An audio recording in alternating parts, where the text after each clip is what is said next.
Good morning class. आशा करता हूँ आप सब लोग बहुत अच्छे होंगे अपने घर पे और धीरे धीरे पढ़ाई भी कर रहे होंगे। चलिए, जैसा कि हमने लास्ट जो हमारी प्रीवियस वीडियो थी, वीडियो नंबर 8, उसमें हमने कहा था कि जो आपकी प्रॉब्लम आप मुझे व्हाट्सअप कीजिएगा तो हम उनको नेक्स्ट वीडियो में, मतलब आज की वीडियो में सोल्व करेंगे। तो हमें जो प्रॉब्लम आई है वो क्वेश्चन नंबर 17 और क्वेश्चन नंबर 18 आई है, जो हमारी एक्सरसाइज चल रही है 16B, क्योंकि जो हमारा कॉन्सेप्ट है वो चल रहा है प्रोबेबिलिटी।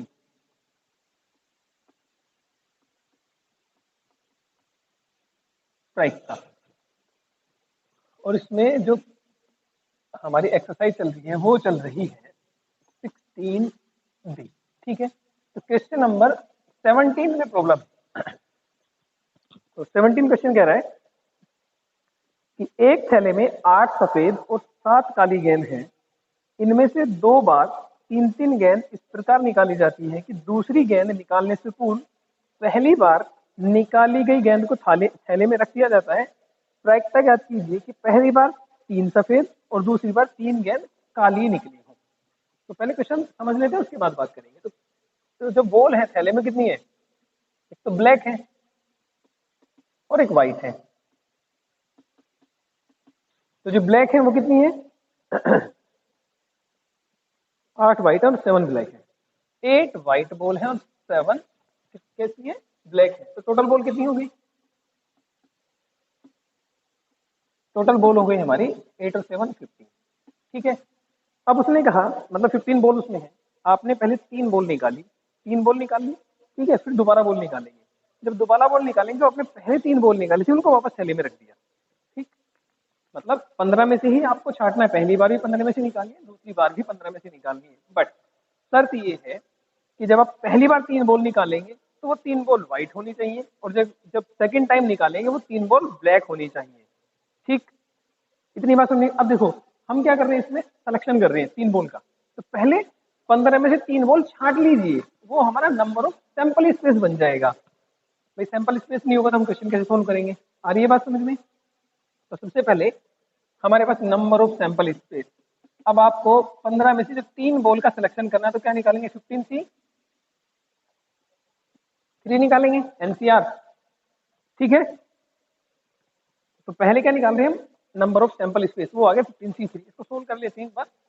तो नंबर ऑफ एस आ जाएगा, एनसीआर कैसे खोलते हैं? फैक्टोरियल 15 अपॉन फैक्टोरियल 15 माइनस 3 12 और इंटू फैक्टोरियल 3।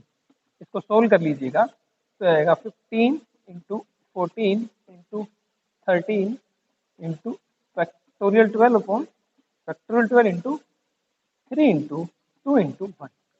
इससे ये कट जाएगा आपका, तो आपके पास आ गया, इससे भी काट लीजिए, 2 2 7 का और 3 5 का, तो आपके पास आ जाएगा 5 इंटू 7 इंटू 13।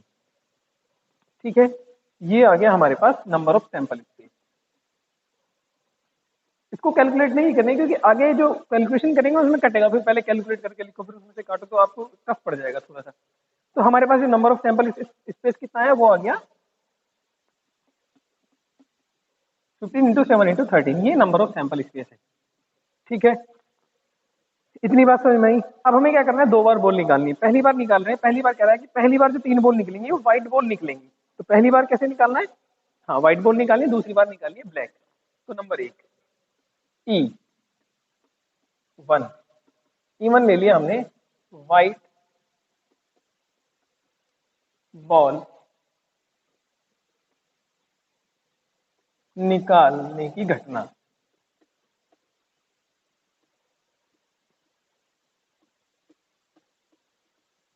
ठीक है, तो अब देखो व्हाइट बॉल भी कितनी है? 3 ही है ना, तो यहाँ लिख देते 3 व्हाइट बॉल निकालने की घटना।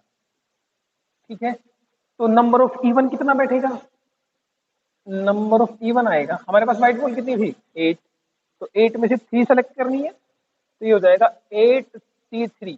तो नंबर ऑफ E1 आ गया हमारे पास factorial 8 upon factorial 5 into factorial 3। इसको सोल्व कर लीजिएगा। 8 into 7 into 6 into factorial 5 upon factorial 5 into factorial 3। इसको इससे कट कर दिया, 3 को भी खोल लीजिए फैक्टर 3 को, 3 इंटू 2 इंटू 1 ये कट जाएगा ऐसे, तो आपके पास आ गया 8 इंटू 7। ये क्या आया, नंबर ऑफ इवन। हमें चाहिए प्रोबेबिलिटी ऑफ इवन, तो पी ऑफ इवन कितना आएगा, number of even upon number of S. तो पी ऑफ इवन आ गया 8 इंटू 7 अपॉन कितना, 5 इंटू 7 इंटू 13, तो इससे कैंसिल आउट हुआ, तो आपके पास आएगा 8 अपॉन 13 5 जा 65। ये पी ऑफ इवन आया हमारे पास। पहली बार जो 3 बॉल निकाली है उनके व्हाइट बॉल होने की जो प्रोबेबिलिटी है वो 8 अपॉन 35 है। ठीक है, एक राउंड खत्म हुआ। अब आप थैले में जो आपने व्हाइट बॉल निकाली थी उनको वापस रख दीजिए। अब फिर से थैले में 15 बॉल हो गई। अब उसमें से फिर से 3 बॉल ड्रॉन कीजिएगा। अब वो तीनों बॉल कैसी होनी चाहिए, ब्लैक होनी चाहिए सेकंड टाइम में। तो अब ब्लैक के लिए काम कीजिए यही। तो सेकंड हमने ले लिया E2 कि 3 ब्लैक बॉल निकालने की घटना। निकालना ड्रोन करना बात एक ही, इंग्लिश में सीख रहे हैं। ठीक है, तो नंबर ऑफ E2 चाहिएगा, नंबर ऑफ E2। अब देखो ब्लैक कितनी थी, 7 थी ना, तो 7 में से 3 बॉल छांट लीजिए अपनी। तो कैसे निकालेंगे आप, 7 C3, इसको सोल्व करेंगे तो factorial 7 upon factorial 4 into factorial 3, 7 into 6 into 5 into factorial 4 upon factorial 4 into 3 into 2 into 1। इससे ये कैंसिल, 3 दूनी 6, तो ये हो गया आपके पास आएगा 7 इंटू 5। ये क्या है आपके पास, नंबर ऑफ E2। ठीक है, अभी जो हमसे क्वेश्चन पूछा वो नहीं आया निकल के। अभी उसने क्या कहा, अब देखो पहले व्हाइट बॉल निकली, दूसरी बार में जो हमने 3 बॉल निकाली वो ब्लैक निकल गई। क्वेश्चन हमसे पूछा है कि पहली बार ब्लैक और दूसरी बार व्हाइट बॉल निकलने की प्रायिकता, ये तो हमने अलग अलग निकाली है। तो अब ले लीजिए ई। नाउ ई बराबर first time 3 white and second time 3 black ball. First time 3 white and second time 3 black ball निकलने की घटना।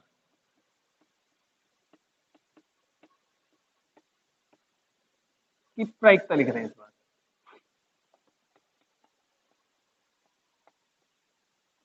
क्या जाएगा, प्रोबेबिलिटी ऑफ ई आ जाएगा P of E1 into P of E2। क्यों, क्योंकि देखिए जब इसको हम 3 बॉल व्हाइट निकाले तो इन पे कुछ फर्क नहीं पड़ रहा था।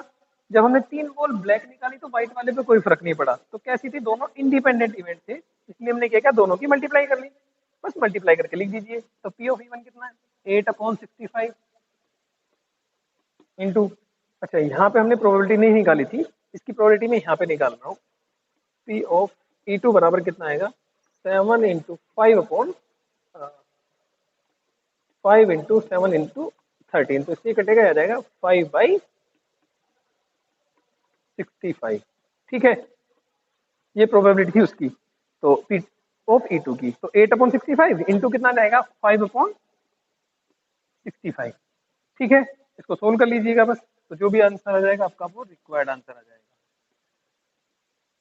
ये हमारा क्या हो जाएगा, रिक्वायर्ड आंसर हो जाएगा। आगे बात समझ में। तो जब दोनों इवेंट कैसे होते हैं, इंडिपेंडेंट होते हैं, तो क्या होता है, फिर दोनों की मल्टीप्लाई कर लीजिएगा।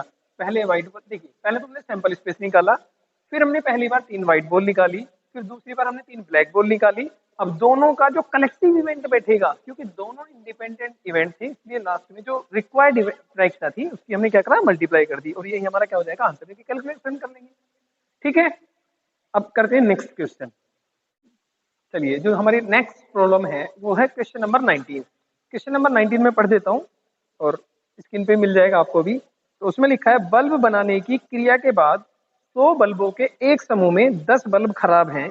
यदि 8 बल्बों का एक नमूना रेंडमली चुना जाए तो प्रायिकता ज्ञात कीजिए। फर्स्ट नमूने में 3 खराब व 5 ठीक बल्ब हैं, और सेकंड नमूने में कम से कम 1 खराब बल्ब हो।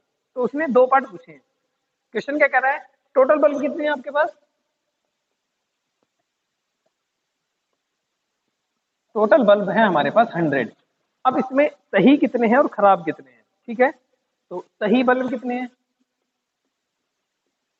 सही है 90 और जो खराब है वो कितने हैं आपके? 10। तभी तो 100 होंगे। ठीक, तो टोटल बल्ब कितने होंगे? 100। और जो सही बल्ब उसमें 90 है और जो खराब बल्ब है उसमें कितने हैं? वो 10 है। अब फर्स्ट क्वेश्चन है आपका, उसने कहा जैसे हमें 8 बल्ब छांटने हैं, पहले 8 बल्ब निकाल लेते हैं, नंबर ऑफ सैंपल स्पेस। तो इनमें से पहले 8 बल्ब निकाल लो, तो नंबर ऑफ सैंपल स्पेस आएगा 100 में से आपने क्या करा? 100 से 8 कर दिया। देखिए सोल्व करना थोड़ा सा बड़ा बैठेगा क्योंकि कैलकुलेशन ज्यादा आ जाएगी। तो 100 से 8 को सोल्व करना आसान थोड़ी ना है, कैलकुलेशन थोड़ी बड़ी बनेगी। टाइम हो तो कर लेना, नहीं तो कोई बात नहीं है। फर्स्ट क्वेश्चन है आपका पार्ट में कि आपको ई बराबर है 3 खराब व 5 सही बल्ब चुनने की घटना। ठीक है, तो नंबर ऑफ ई कितना आ जाएगा? अब खराब चुनने हैं 3, कितने चुनेंगे? कितने में से चुनेंगे? खराब कितने? 10। तो 10C3 इंटू 5 सही चुन लीजिए, कितने में से? 90 में से। तो 90C3, ये नंबर ऑफ इवेंट कितना आ गया? 10C3 into 90C3। क्योंकि 3 खराब चुनने थे तो 10 में से 3 चुन लिए हमने। और सही कितने चुनने थे? 5। किसमें से? तो यहाँ पे आएगा 90C5, क्योंकि टोटल 8 आ जाएंगे ना। हाँ, तो 5 कैसे चुने थे? सही, तो ये आ जाएगा 90C5 किसमें से? 90 में से। तो हमें तो प्रोबेबिलिटी चाहिए, देयरफॉर प्रोबेबिलिटी ऑफ इवेंट कितना आ जाएगा? Number of E upon number of sample space. तो आपके पास आ गया 10C3 into 90 C5 upon 100C8। ठीक है, तो ये आ गया आपका जो पहला पार्ट कह रहा है वो, कि आपको 3 खराब और 5 सही चुनने हैं। आगे बात समझ में? क्योंकि उसने फर्स्ट पार्ट में क्या कहा था कि 3 खराब होने चाहिए और 5 सही होने चाहिए, टोटल आप 8 निकालेंगे। तो सैंपल स्पेस था 100C8 और हमने 3 खराब किस में से निकालेंगे? 10 में से। और 5 सही किस में से निकालेंगे? 90 में से। तो टोटल 100 और 10 90 हो गया, देख लो, और 3 और 5 8 हो गया। क्लियर? तो ये फर्स्ट वाले का पार्ट आया। सेकंड वाले पार्ट में उसने कहा है कि कम से कम नमूने में कम से कम एक खराब बल्ब हो, नमूने में कम से कम एक खराब। तो सेकंड पार्ट कहा है उसने कि कम से कम मतलब एटलीस्ट एक खराब हो। चुनने कितने? 8 बल्ब अभी भी। ठीक है, तो भाई कम से कम एक जरूर हो, 2 हो वे भी चलेंगे, 3 हो वे भी चलेंगे, 4 हो वे भी चलेंगे, 5 हो वे भी चलेंगे, चाहे 8 के 8 खराब हो, कोई दिक्कत नहीं है। लेकिन जितनी भी आप सेलेक्ट करेंगे तो उनमें एक खराब जरूर होना चाहिए। तो क्या करेंगे? सही वाले निकाल लो और सही वाले में से वन में से सही वाले को सब्ट्रैक्ट कर देना, तो कम से कम एक वाले की प्रोबेबिलिटी आ जाएगी। तो हमारे पास सही निकालने की प्रोबेबिलिटी है, तो हम क्यों ना पहले सबसे पहले सही निकाल लें। चलिए, तो हमने माना ये तो ई था, तो हमने मान लिया E1। E1 हो जाएगा सही 8, 8 है ना, 8 सही बल्ब चुनने की घटना। ठीक है, तो अब 8, पहले 8 निकाल लें, तो प्रोबेबिलिटी ऑफ E1 कितना आ जाएगा? 90C8 आ गया। ये क्या आया? हमने जब सारे, ये number of E1, number of even है क्या? जब हमने 8 के 8 सही बल्ब छांट लिए, तो यहां से हम वो भी तो निकाल सकते हैं, प्रोबेबिलिटी ऑफ इवन कितना आएगा? Number of even upon number of sample space. तो ये आ जाएगा 90C8 अपॉन 100C8। ये आपका आ गया प्रोबेबिलिटी ऑफ इवन। मतलब जब आपने सारे बल्ब 8 के 8 बल्ब कैसे छाट लिए हो? सही छाट लिए हो। अब उसने कहा है कि कम से कम एक गलत होना चाहिए, तो वन में से इनको घटा दो, तो जितने में बचेंगे वो क्या बचेंगे? उनमें हर एक में क्या आ जाएगा? कम से कम एक गलत बल्ब आ जाएगा। तो देयरफॉर कम से कम एक खराब बल्ब चुनने की अभिष्ट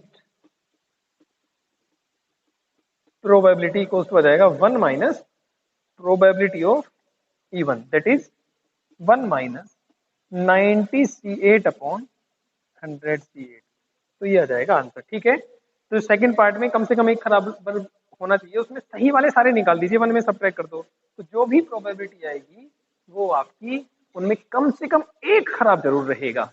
ठीक है, आगे बात समझ में? बाकी करेंगे, जो भी प्रॉब्लम बाकी है उन्हें मुझे आप व्हाट्सअप कर दीजिए या कमेंट कर दीजिए, किसी भी बुक का कोई क्वेश्चन है फोटो खींचो कमेंट कीजिए, तो फिर से सॉल्व करेंगे। ठीक है।